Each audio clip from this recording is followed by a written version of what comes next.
শ্রী শ্রী রামকৃষ্ণ কথামৃত। তব কথামৃতম তত্ত্বজীবনম কবিভিড়িতং কলমশাপহম শ্রবণমঙ্গলং শ্রীমদাততম ভুবি বিনন্তি যে বৈদাতা। তৃতীয় পরিচ্ছেদ। রাখাল, রাম, সুরেন্দ্র, লাটু প্রভৃতি ভক্ত সঙ্গে। আহারান্তে ঠাকুর একটু বিশ্রাম করিতেছেন। আজ 24শে ডিসেম্বর, বড়দিনের ছুটি আরম্ভ হইয়াছে। কলিকাতা হইতে সুরেন্দ্র, রাম প্রভৃতি ভক্তেরা ক্রমে ক্রমে আসিতেছেন। বেলা 1টা হইবে। মণি একাকী ঝাউতলায় বেড়াইতেছেন। এমন সময় রেলের নিকট দাঁড়াইয়া হরিশ উচ্চস্বরে মণিকে বলিতেছেন, প্রভু ডাকছেন, শিব সংহিতা পড়া হবে। শিব সংহিতায় যোগের কথা আছে, ষট চক্রের কথা আছে। মণি ঠাকুরের ঘরে আসিয়া প্রণাম করিয়া উপবেশন করিলেন। ঠাকুর খাটের উপর, ভক্তেরা মেঝের উপর বসিয়া আছেন। শিব সংহিতা এখন আর পড়া হইল না, ঠাকুর নিজেই কথা কহিতেছেন। প্রেমাভক্তি ও শ্রী বৃন্দাবন লীলা, অবতার ও নরলীলা। ঠাকুর: গোপীদের প্রেমাভক্তি। প্রেমাভক্তিতে দুটি জিনিস থাকে, অহংতা আর মমতা। আমি কৃষ্ণকে সেবা না করলে কৃষ্ণের অসুখ হবে, এর নাম অহংতা। এতে ঈশ্বর বোধ থাকে না। মমতা, আমার আমার করা, পাছে পায়ে কিছু আঘাত লাগে। গোপীদের এত মমতা, তাদের সূক্ষ্ম শরীর শ্রীকৃষ্ণের চরণতলে থাকত। যশোদা বললেন, তোদের চিন্তামণি কৃষ্ণ, জানি না আমার গোপাল। গোপীরাও বলছে, কোথায় আমার প্রাণবল্লভ, আমার হৃদয়বল্লভ? ঈশ্বর বোধ নাই। যেমন ছোট ছেলেরা দেখেছি বলে, আমার বাবা। যদি কেউ বলে, না তোর বাবা নয়, তাহলে বলবে, না আমার বাবা। নরলীলায় অবতারকে ঠিক মানুষের মতো আচরণ করতে হয়, তাই চিনতে পারা কঠিন। মানুষ হয়েছেন তো ঠিক মানুষ, সেই ক্ষুধা, তৃষ্ণা, রোগ, শোক, কখনো বা ভয় ঠিক মানুষের মতো। রামচন্দ্র সীতার শোকে কাতর হয়েছিলেন। গোপাল নন্দের জুতো মাথায় করে নিয়ে গেছিলেন, পিঁড়ে বয়ে নিয়ে গেছিলেন। থিয়েটারে সাধু সাজে, সাধুর মতো ব্যবহার করবে। যে রাজা সেজেছে তার মতো ব্যবহার করবে না, যা সেজেছ তাই অভিনয় করবে। একজন বহুরূপী সেজেছে, ত্যাগী সাধু। সাজটি ঠিক হয়েছে দেখে বাবুরা একটি টাকা দিতে গেল, সে নিলে না, উহু করে চলে গেল। গা হাত পা ধুয়ে যখন সহজ বেশে এলো, তখন বললে, টাকা দাও। বাবুরা বললে, এই তুমি টাকা নেবে না বলে চলে গেলে, আবার টাকা চাইছো? সে বললে, তখন সাধু সেজেছি, টাকা নিতে নাই। তেমনি ঈশ্বর যখন মানুষ হন, ঠিক মানুষের মতো ব্যবহার করেন। বৃন্দাবনে গেলে অনেক লীলার স্থান দেখা যায়। সুরেন্দ্রের প্রতি উপদেশ, ভক্ত সেবার্থ দান ও সত্য কথা। সুরেন্দ্র: আমরা ছুটিতে গেছিলাম, বড় পয়সা দাও পয়সা দাও করে। দাও দাও করতে লাগলো পাণ্ডারা আর সব। তাদের বললুম, আমরা কাল কলকাতা যাব। বলে সেই দিনই পলায়। ঠাকুর: ও কি, ছি ছি, কাল যাব বলে আজ পালানো, ছি।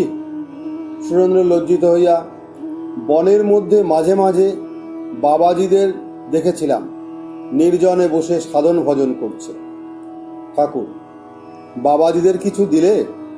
সুরেন্দ্র: আজ্ঞে না। ঠাকুর: ও ভালো করো নাই, সাধু ভক্তদের কিছু দিতে হয়। যাদের টাকা আছে তাদের ওরূপ লোক সামনে পড়লে কিছু দিতে হয়। শ্রীমুখ কথিত চরিতামৃত, মথুর সঙ্গে শ্রী বৃন্দাবন দর্শন, 1868। আমি বৃন্দাবনে গেছিলাম সেজবাবুর সঙ্গে। মথুরার ধ্রুব ঘাট যেই দেখলাম, অমনি দপ করে দর্শন হলো। বসুদেব কৃষ্ণ কোলে লয়ে যমুনা পার হচ্ছেন। আবার সন্ধ্যার সময় যমুনা পুলিনে বেড়াচ্ছি। বালির উপর ছোট ছোট খোড়ো ঘর, বড় কুল গাছ। গোধূলির সময় গাভীরা গোষ্ঠ থেকে ফিরে আসছে। দেখলাম হেঁটে যমুনা পার হচ্ছে। তারপরেই কতকগুলি রাখাল গাভীদের নিয়ে পার হচ্ছে। যেই দেখা, অমনি কোথায় কৃষ্ণ বলে বেহুঁশ হয়ে গেলাম। শ্যামকুণ্ড রাধাকুণ্ড দর্শন করতে ইচ্ছা হয়েছিল, পালকি করে আমায় পাঠিয়ে দিলে। অনেকটা পথ লুচি জিলিপি পালকির ভিতরে দিলে। মাঠ পার হবার সময় এই ভেবে কাঁদতে লাগলাম, কৃষ্ণ রে, তুই নাই, কিন্তু সেই সব স্থান রয়েছে। সেই মাঠ তুমি গরু চড়াতে।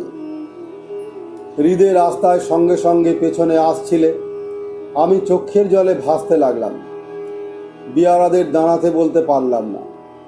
শ্যামকুণ্ড রাধাকুণ্ডতে গিয়ে দেখলাম সাধুরা একটি একটি ঝুপড়ির মতো করেছে।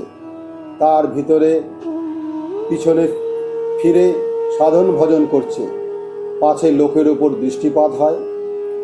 দ্বাদশ বন দেখবার উপযুক্ত।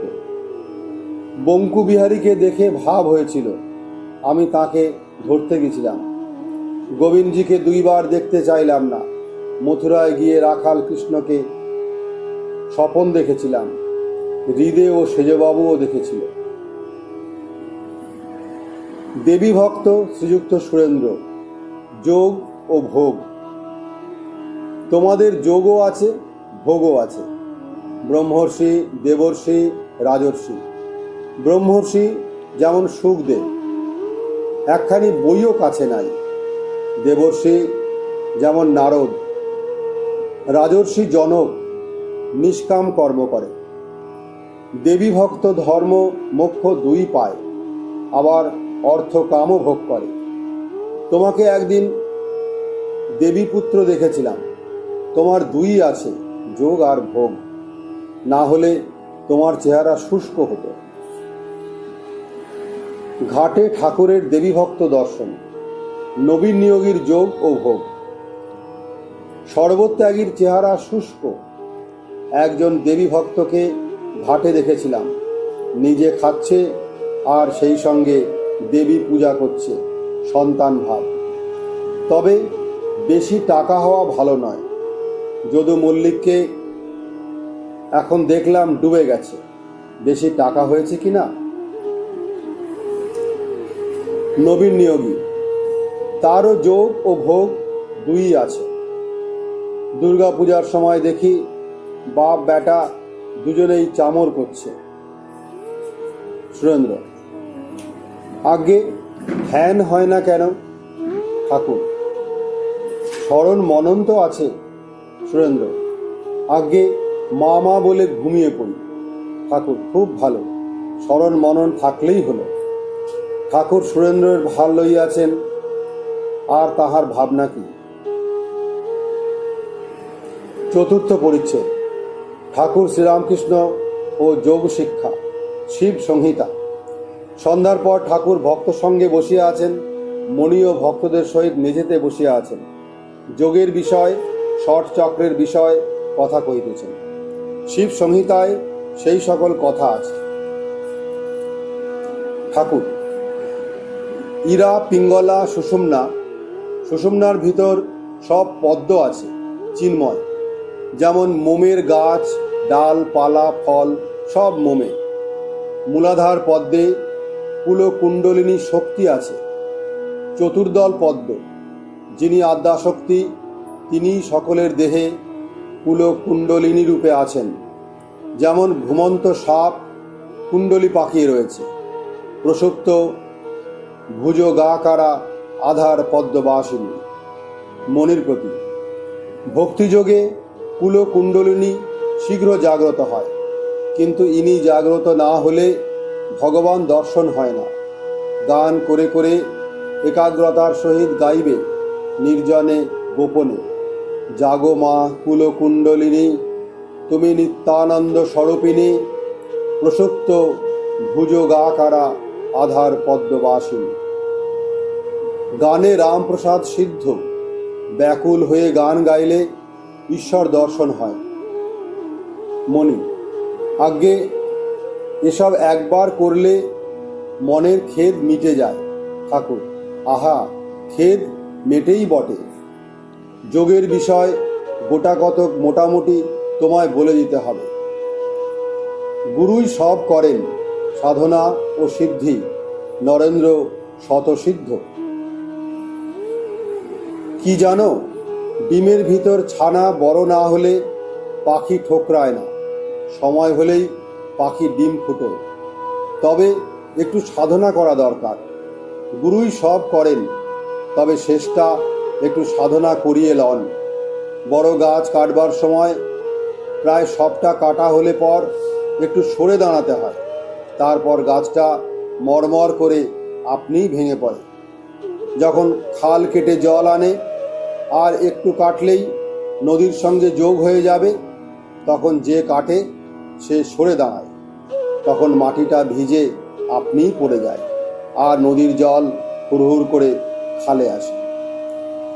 অহংকার, উপাধি এসব ত্যাগ হলেই ঈশ্বরকে দর্শন করা যায়। আমি পণ্ডিত, আমি অমুকের ছেলে, আমি ধনী, আমি মানি, এসব উপাধি ত্যাগ হলেই দর্শন। ঈশ্বর সত্য আর সব অনিত্য, সংসার অনিত্য, এর নাম বিবেক। বিবেক না হলে উপদেশ গ্রাহ্য হয় না। সাধনা করতে করতে তাঁর কৃপায় সিদ্ধ হয়। একটু খাটা চাই, তারপরেই দর্শন ও আনন্দ লাভ। অমুক জায়গায় সোনার কলসি পোতা আছে শুনে লোক ছুটে যায় আর খুঁড়তে আরম্ভ করে। খুঁড়তে খুঁড়তে মাথার ঘাম পড়ে। অনেক খোঁড়ার পর এক জায়গায় কোদালে ঠন করে শব্দ হলো। কোদাল ফেলে দেখে কলসি বেরিয়েছে কিনা। কলসি দেখে নাচতে থাকে। কলসি বার করে মোহর ঢেলে হাতে করে গোনে আর খুব আনন্দ দর্শন, স্পর্শন সম্ভব। কেমন? মণি: আজ্ঞে, হ্যাঁ। ঠাকুর একটু চুপ করিয়া আছেন, আবার কথা কইতেছেন। আমার আপনার লোক কে? একাদশী করার উপদেশ। আমার যারা আপনার লোক তাদের বকলেও আবার আসবে। আহা, নরেন্দ্রের কি স্বভাব! মা কালীকে আগে যা ইচ্ছা তাই বলতো। আমি বিরক্ত হয়ে একদিন বলেছিলাম, শালা তুই আর এখানে আসিস না। তখন সে আস্তে আস্তে গিয়ে তামাক সাজে। যে আপনার লোক তাকে তিরস্কার করলেও রাগ করবে না। কি বলো? মণি: আজ্ঞে, হ্যাঁ। ঠাকুর: নরেন্দ্র শতসিদ্ধ, নিরাকারে নিষ্ঠা। মণি সহাস্যে: যখন আসে একটা কাণ্ড সঙ্গে আনে। ঠাকুর আনন্দে হাসিতেছেন, বলিতেছেন, একটা কাণ্ডই বটে। পরদিন মঙ্গলবার, 25শে ডিসেম্বর, কৃষ্ণপক্ষের একাদশী। বেলা প্রায় 11টা হইবে। ঠাকুরের এখনও সেবা হয় নাই।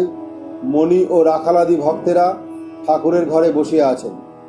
ঠাকুর মণির প্রতি: একাদশী করা ভালো, ওতে মন বড় পবিত্র হয় আর ঈশ্বরেতে ভক্তি হয়।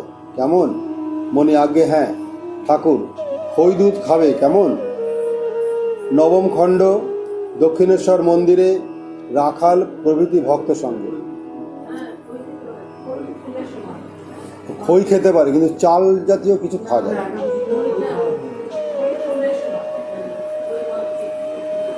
প্রথম পরিচ্ছেদ। দক্ষিণেশ্বর মন্দিরে রাখাল, রাম, কেদার প্রভৃতি ভক্ত সঙ্গে বেদান্তবাদী সাধু সঙ্গে ব্রহ্মজ্ঞানের কথা। ঠাকুর শ্রীরামকৃষ্ণ গাড়িতে উঠিতেছেন, কালীঘাট দর্শনে যাইবেন। শ্রীযুক্ত অধর সেনের বাটি হইয়া যাইবেন। অধরও সেখান হইতে সঙ্গে যাইবেন। আজ শনিবার, অমাবস্যা, 29শে ডিসেম্বর 1883, বেলা 1টা হইবে। গাড়ি তাহার ঘরের উত্তরের বারান্দার কাছে দাঁড়াইয়া আছে। মণি গাড়ির দ্বারের কাছে আসিয়া দাঁড়াইয়া আছেন। মণি ঠাকুরের প্রতি: আজ্ঞে, আমি কি যাব? ঠাকুর কেন? মণি, কলকাতার বাসা হয়ে একবার আসতাম। ঠাকুর চিন্তিত হইয়া, আবার যাবে? এখানে বেশ আছো। মণি বাড়ি ফিরিবেন কয়েক ঘন্টার জন্য, কিন্তু ঠাকুরের মত নাই। রবিবার 30শে ডিসেম্বর, পৌষ শুক্ল প্রতিপদ তিথি, বেলা 3টা হইয়াছে। মণি গাছতলায় একাকী বেড়াইতেছেন। একটি ভক্ত আসিয়া বলিলেন, প্রভু ডাকিতেছেন। ঘরে ঠাকুর ভক্তের সঙ্গে বসিয়া আছেন। মণি গিয়া প্রণাম করিলেন ও মেঝেতে ভক্তদের সঙ্গে বসিলেন। কলিকাতা হইতে রাম, কেদার প্রভৃতি আসিয়াছেন। তাঁহাদের সঙ্গে একটি বেদান্তবাদী সাধু আসিয়াছেন। ঠাকুর যেদিন রামের বাগান দর্শন করিতে যান, সেই দিন এই সাধুটির সহিত দেখা হয়। সাধু পার্শ্বের বাগানের একটি গাছের তলায় একাকী একটি খাটিয়ায় বসিয়াছিলেন। রাম আজ ঠাকুরের আদেশে সেই সাধুটিকে সঙ্গে করিয়া আনিয়াছেন। সাধুও ঠাকুরকে দর্শন করিবেন ইচ্ছা করিয়াছেন। ঠাকুর সাধুর সহিত আনন্দে কথা কহিতেছেন। নিজের কাছে ছোট তক্তাটির উপর সাধুকে বসাইয়াছেন। কথাবার্তা হিন্দিতে হইতেছে। ঠাকুর, এসব তোমার কিরূপ বোধ হয়? বেদান্তবাদী সাধু, এসব স্বপ্নবৎ। ঠাকুর, ব্রহ্ম সত্য, জগৎ মিথ্যা। আচ্ছা জি, ব্রহ্ম কিরূপ?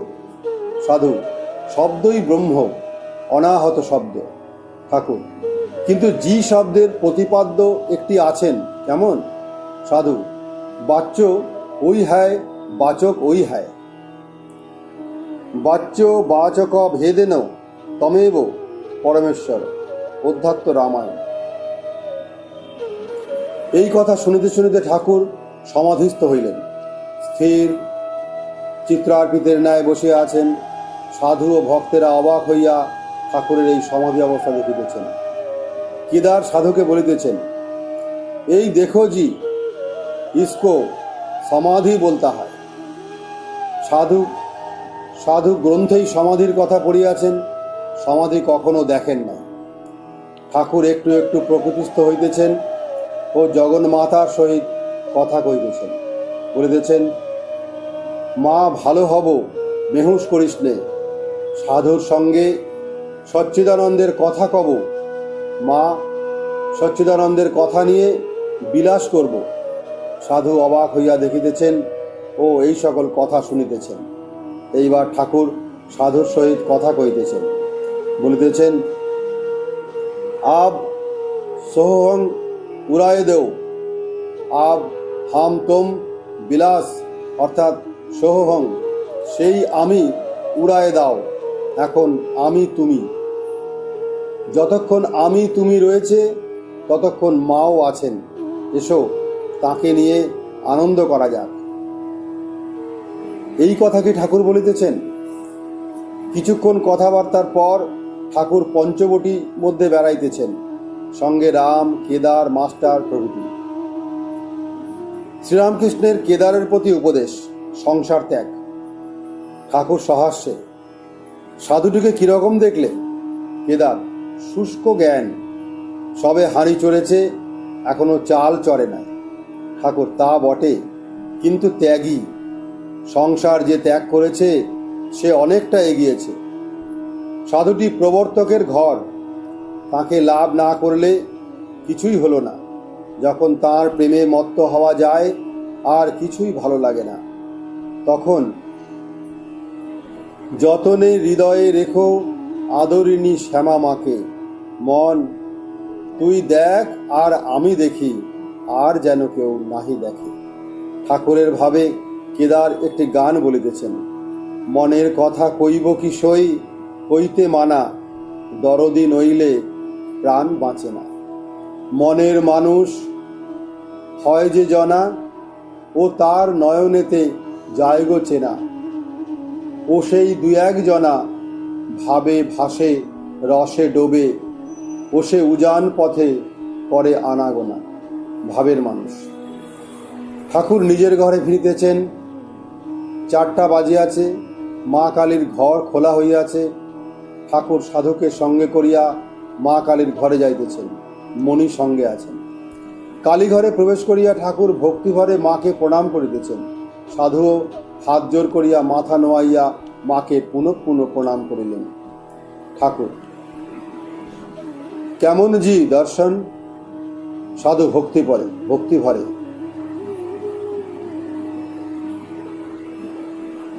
এটা কি লেখা? কালী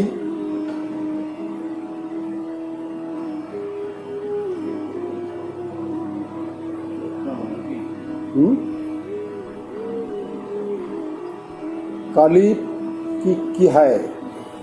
ঠাকুর: কালী ব্রহ্ম অভেদ। কেমন জি? সাধু: যতক্ষণ বহির্মুখ ততক্ষণ কালী মানতে হবে, যতক্ষণ বহির্মুখ ততক্ষণ ভালো মন্দ, ততক্ষণ এটি প্রিয় এটি ত্যায্য। এই দেখুন, নামরূপ তো সব মিথ্যা, কিন্তু যতক্ষণ আমি বহির্মুখ ততক্ষণ স্ত্রীলোক ত্যায্য। আর উপদেশের জন্য এটা ভালো ওটা মন্দ, নচেত ভ্রষ্টাচার হবে। ঠাকুর সাধুর সঙ্গে কথা কইতে কইতে ঘরে ফিরিলেন। ঠাকুর মণির প্রতি: দেখলে, সাধু কালীঘরে প্রণাম করলেন। মণি: আজ্ঞে হ্যাঁ। পরদিন সোমবার 31শে ডিসেম্বর বেলা 4টা হইবে। ঠাকুর ভক্ত সঙ্গে ঘরে বসিয়া আছেন। বলরাম, মণি, রাখাল, লাটু, হরিশ প্রভৃতি আছেন। ঠাকুর মণিকে ও বলরামকে বলিতেছেন। মুখে জ্ঞানের কথা, হলধারীকে ঠাকুরের তিরস্কার কথা। হলধারীর জ্ঞানীর ভাব ছিল, সে অধ্যাত্ম উপনিষদ এইসব রাত দিন পড়ত।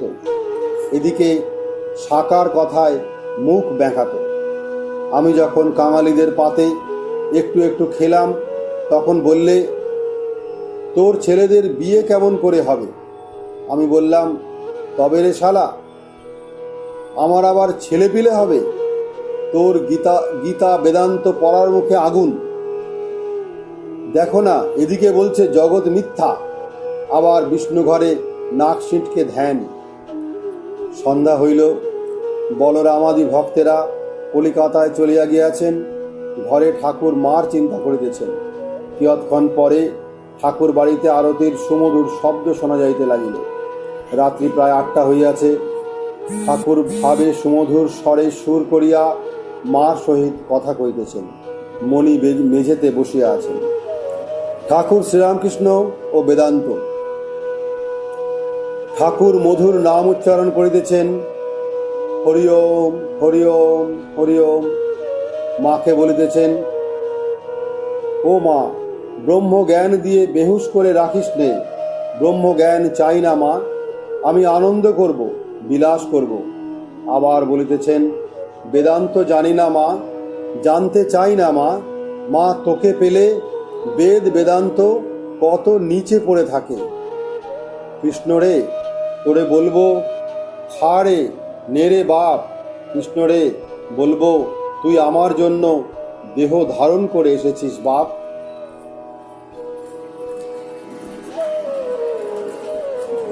দ্বিতীয় পরিচ্ছেদ, জ্ঞান ও বিচার পথ, ভক্তিযোগ ও ব্রহ্মজ্ঞান। ঠাকুর শ্রীরামকৃষ্ণ ঘরে বসিয়া আছেন। রাত্রি প্রায় 8টা হইবে। আজ পৌষ শুক্লা পঞ্চমী, বুধবার 2রা জানুয়ারি 1884 খ্রিস্টাব্দ। ঘরে রাখাল ও মণি আছেন। মণির আজ প্রভু সঙ্গে একবিংশতি দিবস। ঠাকুর মণিকে বিচার করিতে বারণ করিয়াছেন। ঠাকুর রাখালের প্রতি: বেশি বিচার করা ভালো না। আগে ঈশ্বর, তারপর জগৎ। তাকে লাভ করলে তার জগতের বিষয়ও জানা যায়। মণি ও রাখালের প্রতি: যদু মল্লিকের সঙ্গে আলাপ করলে তার কত বাড়ি, বাগান, কোম্পানির কাগজ সব জানতে পারা যায়। তাই তো ঋষিরা বাল্মীকিকে মরা মরা জপ করতে বললেন। ওর একটু মানে আছে। ম মানে ঈশ্বর, রা মানে জগৎ। আগে ঈশ্বর, তারপরে জগৎ। কৃষ্ণ কিশোরের সহিত মরা মন্ত্র কথা।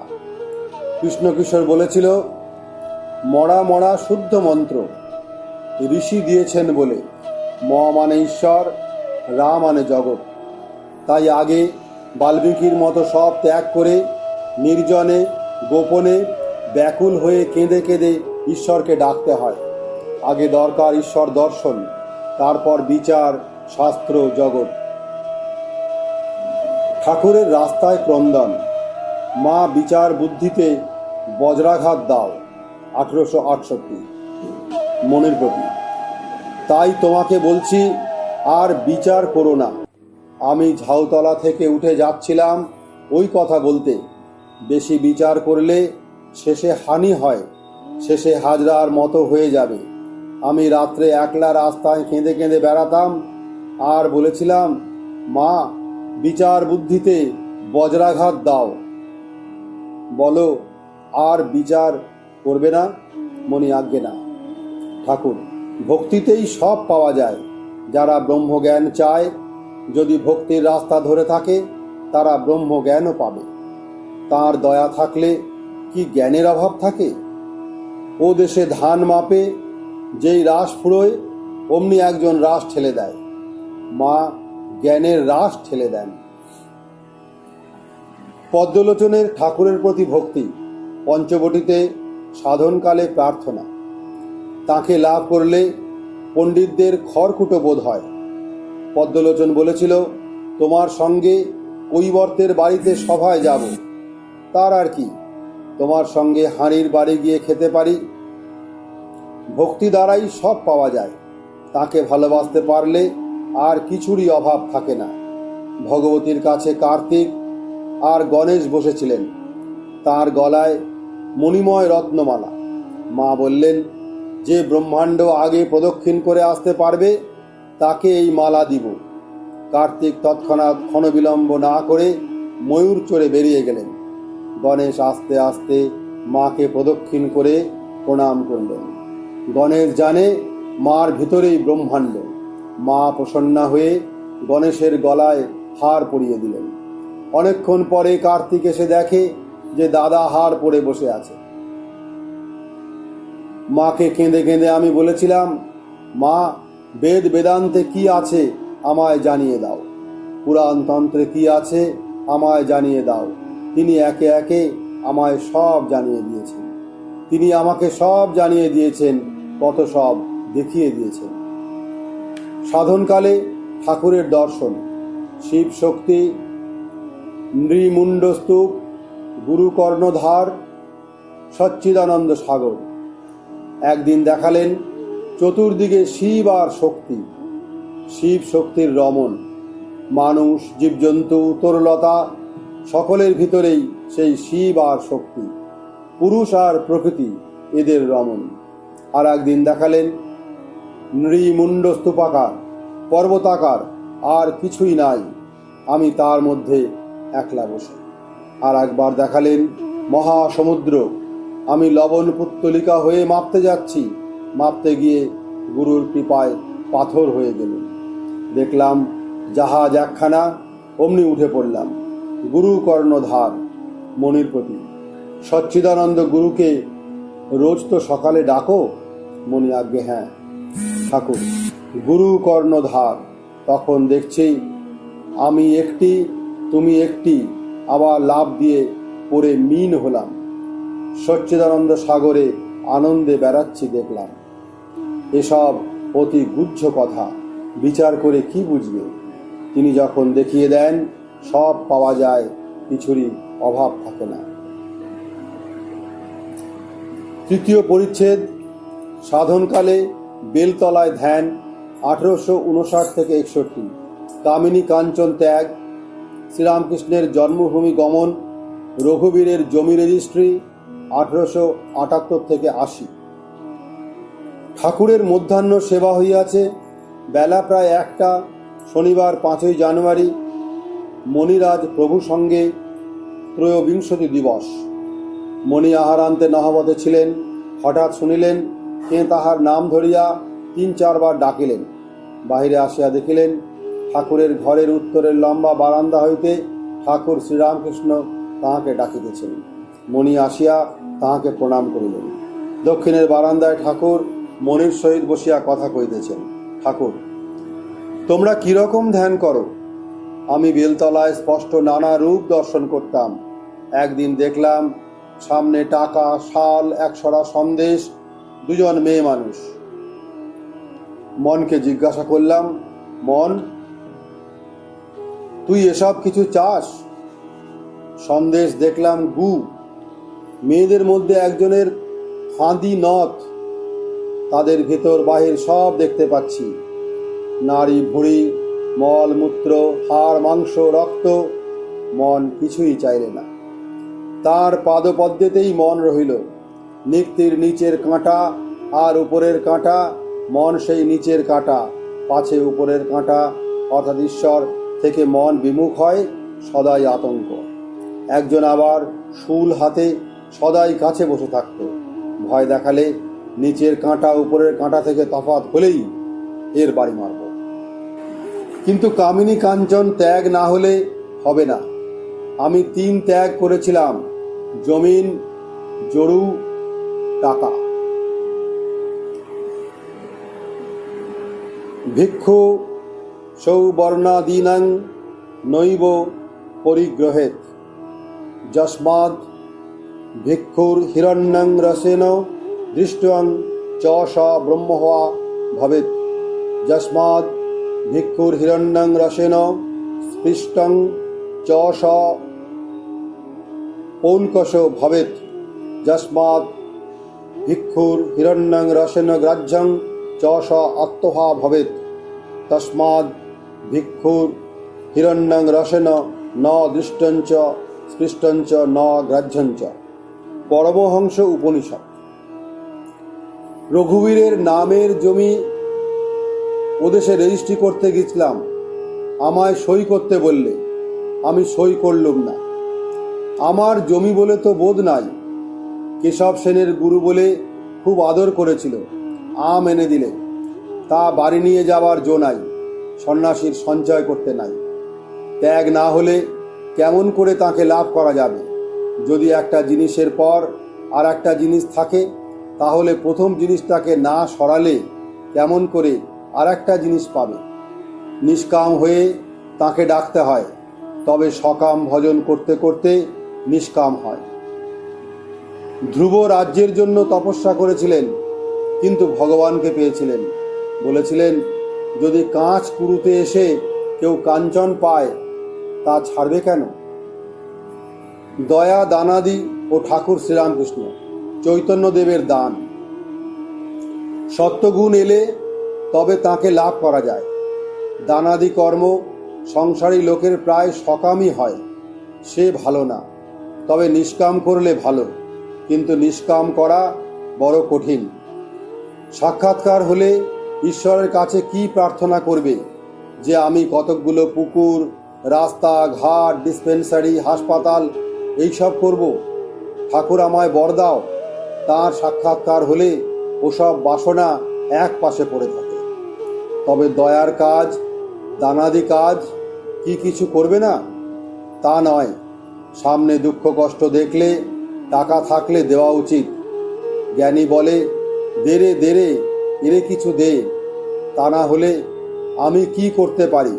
ঈশ্বরই কর্তা আর সব অকর্তা, এইরূপ বোধ হয়। মহাপুরুষেরা জীবের দুঃখে কাতর হয়ে ভগবানের পথ দেখিয়ে দেন। শঙ্করাচার্য জীব শিক্ষার জন্য বিদ্যার আমি রেখেছিলেন। অন্ন দানের চেয়ে জ্ঞান দান, ভক্তিদান আরও বড়। চৈতন্যদেব তাই চণ্ডালে ভক্তি বিলিয়েছিলেন। দেহের সুখ দুঃখ তো আছেই।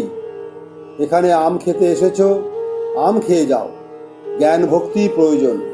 ঈশ্বরী বস্তু আর সব অবস্তু। স্বাধীন ইচ্ছা, ফ্রি উইল কি আছে ঠাকুরের সিদ্ধান্ত। তিনি সব করছেন।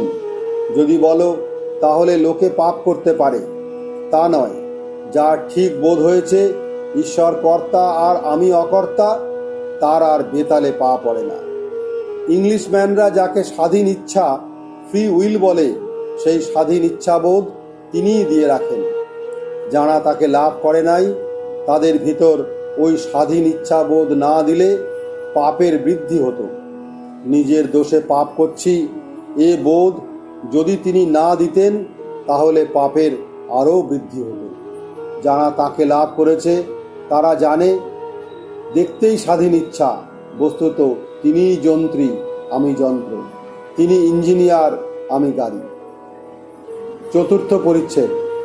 গুরুদেব শ্রীরামকৃষ্ণ ভক্তজন্য ক্রন্দন ও প্রার্থনা। বেলা 4টা বাজিয়াছে। পঞ্চবটি ঘরে শ্রীযুক্ত রাখাল আরও 2-1টি ভক্ত মনির কীর্তন গান শুনিতেছেন। গান: ঘরের বাহিরে দণ্ডে শতবার তিলে তিলে এসে যায়। রাখাল গান শুনিয়া ভাবাবিষ্ট হইয়াছেন। কিয়ৎক্ষণ পরে ঠাকুর শ্রীরামকৃষ্ণ পঞ্চবটিতে আসিয়াছেন। তাহার সঙ্গে বাবুরাম, হরিশ, ক্রমে রাখাল ও মণি। রাখাল: ইনি আজ বেশ কীর্তন করে আনন্দ দিয়েছেন। ঠাকুর শ্রীরামকৃষ্ণ ভাবাবিষ্ট হইয়া গান গাইতেছেন। বাঁচলাম সখী, শুনি কৃষ্ণ নাম, ভালো কথার মন্দও ভালো। মনির প্রতি: এইসব গান গাইবে? সব সখী মিলি বৈঠল, এই তো রায় ভালো ছিল, বুঝি হাট ভাঙল। আবার বলিতেছেন, এই আর কি, ভক্তি ভক্ত নিয়ে থাকা। শ্রীরাধা ও যশোদা সংবাদ। ঠাকুরের আপনার লোক। কৃষ্ণ মথুরায় গেলে যশোদা শ্রীমতীর কাছে এসেছিলেন। শ্রীমতী ধ্যানস্থ ছিলেন। তারপর যশোদাকে বললেন, আমি আদ্যাশক্তি, তুমি আমার কাছে কিছু বর লও। যশোদা বললেন, বর আর কি দিবে, তবে এই বলো, যেন কায় মনোবাক্যে তারই সেবা করতে পারি, যেন এই চক্ষে তার ভক্তের দর্শন হয়, এই মনে তার ধ্যান চিন্তা যেন হয়, আর বাক্য দ্বারা তার নাম গুণগান যেন হয়। তবে যাদের খুব পাকা হয়ে গেছে তাদের ভক্ত না হলেও চলে, কখনো কখনো ভক্ত ভালো লাগে না। পঙ্খের কাজের উপর চুনকাম ফেটে যায়, অর্থাৎ যার তিনি অন্তরে বাহিরে, তাদের এইরূপ অবস্থা। ঠাকুর ঝাউতলা হইতে ফিরিয়া আসিয়া পঞ্চবটি মূলে মণিকে আবার বলিতেছেন,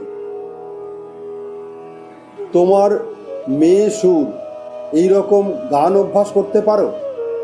সখী সে বন কত দূর, যে বনে আমার শ্যাম সুন্দর। বাবুরাম দৃষ্টে মনির প্রতি: দেখো, যারা আপনার তারা হলো পার, রামলাল আর সব যেন আর কেউ। যারা পর তারা হলো আপনার। দেখো না, বাবুরামকে বলছি, বাহ্যে যা, মুগ্ধ, এখন ভক্তরাই আত্মীয়। মনি: আজ্ঞে হ্যাঁ। উন্মাদের পূর্বে পঞ্চবটিতে সাধন 1857 থেকে 58, চিৎ শক্তি ও চিদাত্মা। ঠাকুর পঞ্চবটি দৃষ্টে: এই পঞ্চবটিতে বসতাম, কালে উন্মাদ হলাম, তাও গেল। কালই ব্রহ্ম, যিনি কালের সহিত রমণ করেন, তিনিই কালী, আদ্যাশক্তি। অটলকে টলিয়ে দেন। এই বলিয়া ঠাকুর গান গাইতেছেন। ভাবো কি ভেবে পরাণ গেল, যার নামে হরে কাল, পদে মহাকাল, তার কাল রূপ কেন হলো, তার কালো রূপ কেন হলো। আজ শনিবার, মা কালীর ঘরে যেও। বকুলতলার নিকট আসিয়া ঠাকুর মণিকে বলিতেছেন, চিদাত্মা আর চিৎ শক্তি। চিদাত্মা পুরুষ, চিৎ শক্তি প্রকৃতি। চিদাত্মা শ্রীকৃষ্ণ, চিৎ শক্তি শ্রী রাধা। ভক্ত ওই চিৎ শক্তির এক একটি রূপ। অন্যান্য ভক্তেরা সখী ভাব বা দাস ভাবে থাকবে, এই মূল কথা। সন্ধ্যার পর ঠাকুর কালীঘরে গিয়াছেন। মণি সেখানে মার চিন্তা করিতেছেন দেখিয়া ঠাকুর প্রসন্ন হইয়াছেন। ভক্তদের জন্য জগন্মাতার কাছে ক্রন্দন, ভক্তদের আশীর্বাদ। সমস্ত দেবালয়ে আরতি হইয়া গেল। ঠাকুর ঘরে তক্তার উপর বসিয়া মার চিন্তা করিতেছেন। মেঝেতে কেবল মণি বসিয়া আছেন। ঠাকুর সমাধিস্থ হইয়াছেন। কিয়ৎক্ষণ পরে সমাধি ভঙ্গ হইতেছে। এখন ভাবের পূর্ণ মাত্রা। ঠাকুর মার সঙ্গে কথা কইতেছে। ছোট ছেলে যেমন মার কাছে আবদার করে কথা কয়, মাকে করুণ স্বরে বলিতেছেন, ও মা, কেন সে রূপ দেখালিনি, সেই ভুবন মোহন রূপ? এত করে তোকে বললাম, তা তোকে বললে তো তুই শুনবিনি, তুই ইচ্ছাময়ী। সুর করে মাকে এই কথাগুলি বললেন। শুনলে পাষাণ বিগলিত হয়। ঠাকুর আবার মার সঙ্গে কথা কইতেছেন। মা বিশ্বাস চাই, যাক শালার বিচার, 7 চোনার বিচার 1 চোনায় যায়। বিশ্বাস চাই, গুরুবাক্যে বিশ্বাস, বালকের মতো বিশ্বাস। মা বলেছে ওখানে ভূত আছে, তা ঠিক জেনে আছে যে ভূত আছে। মা বলেছে ওখানে জুজু, তো তাই ঠিক জেনে আছে। মা বলেছে ও তোর দাদা হয়, তো জেনে আছে 5 শিকে 5 আনা দাদা। বিশ্বাস চাই। কিন্তু মা, ওদেরই বা দোষ কি? ওরা কি করবে? বিচার একবার তো করে নিতে হয়। দেখো না, ওই সেদিন এত করে বললাম, তা কিছু হলো না, আজ কেন একবারে? ঠাকুর মার কাছে করুণ গদগদ স্বরে কাঁদিতে কাঁদিতে প্রার্থনা করিতেছেন। কি আশ্চর্য, ভক্তদের জন্য মার কাছে কাঁদছেন। মা, যারা যারা তোমার কাছে আসছে তাদের মনোবাঞ্ছা পূর্ণ করো, সব ত্যাগ করিও না মা। আচ্ছা, শেষে যা হয় করো। মা, সংসারে যদি রাখো তো একবার দেখা দিস, না হলে কেমন করে থাকবে? একবার দেখা না দিলে উৎসাহ হবে কেমন করে মা? তারপর শেষে যা হয় করো। ঠাকুর এখনো ভাবাবিষ্ট। সেই অবস্থায় হঠাৎ মণিকে বলিতেছেন, দেখো, তুমি যা বিচার করেছ অনেক হয়েছে, আর না। বলো, আর করবে না? মণি করজোরে বলিতেছেন, আজ্ঞে না ঠাকুর, অনেক হয়েছে। তুমি প্রথম আসতে মাত্র তোমায় তো আমি বলেছিলাম তোমার ঘর। আমি তো সব জানি। মণি কৃতাঞ্জলি করে, আজ্ঞে হ্যাঁ ঠাকুর, তোমার ঘর, তুমি কে, তোমার অন্তর বাহির, তোমার আগেকার কথা, তোমার পরে কি হবে, এসব তো আমি জানি। মণি করজোরে, আজ্ঞে হ্যাঁ ঠাকুর। ছেলে হয়েছে শুনে বকেছিলাম, এখন গিয়ে বাড়িতে থাকো। তাদের জানিও যেন তুমি তাদের আপনার। ভিতরে জানবে তুমিও তাদের আপনার নও, তারাও তোমার আপনার নয়। মণি চুপ করিয়া আছেন। ঠাকুর আবার কথা কইতেছেন, ঠাকুর, আর বাপের সঙ্গে প্রীত করো। এখন উঠতে শিখে তুমি বাপকে অষ্টাঙ্গে প্রণাম করতে পারবে না? মণি করজোড়ে, আজ্ঞে হ্যাঁ ঠাকুর। তোমায় আর কি বলবো, তুমি তো সব জানো, সব তো বুঝছো। মণি চুপ করিয়া আছেন। ঠাকুর, সব তো বুঝছো? মণি, আগে একটু একটু বুঝছি। ঠাকুর, অনেকটা তো বুঝছো।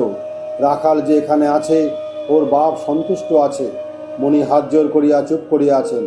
ঠাকুর আবার বলিতেছেন, তুমি যা ভাবছ তাও হয়ে যাবে। ভক্ত সঙ্গে কীর্তনানন্দে মা ও জননী কেন নরলীলা। ঠাকুর এইবার প্রকৃতিস্থ হইয়াছেন। ঘরে রাখাল রামলালকে গান গাইতে কইতেছেন। রামলাল গান গাইতেছেন। গান, সময় আলো করে কার কামিনী, কে রণে নাচিছে বামা নিরদ বরণী, শোনিত সায়রে যেন ভাসিছে নবনলিনী। ঠাকুর, মা আর জননী, যিনি জগৎরূপে আছেন সর্বব্যাপী হয়ে, তিনিই মা। জননী, যিনি জন্মস্থান। আমি মা বলতে বলতে সমাধিস্থ হতুম, মা বলতে বলতে যেন জগতের ঈশ্বরীকে টেনে আনতুম। যেমন জেলেরা জাল ফেলে তারপর অনেকক্ষণ পরে জাল গুটোতে থাকে, বড় বড় মাছ সবে পড়েছে। গৌরী পণ্ডিতের কথা, কালী ও শ্রী গৌরাঙ্গ এক। গৌরী বলেছিল, কালী গৌরাঙ্গ এক বোধ হলে তবে ঠিক জ্ঞান হয়। যিনি ব্রহ্ম তিনি শক্তি কালী, তিনি নররূপে শ্রী গৌরাঙ্গ। ঠাকুর কি ইঙ্গিত করিয়া বলিতেছেন যে আদ্যাশক্তি তিনিই নররূপী শ্রীরামকৃষ্ণ হইয়া আসিয়াছেন? শ্রীযুক্ত রামলাল ঠাকুরের আদেশে আবার গাইতেছেন, এবারে শ্রী গৌরাঙ্গ লীলা।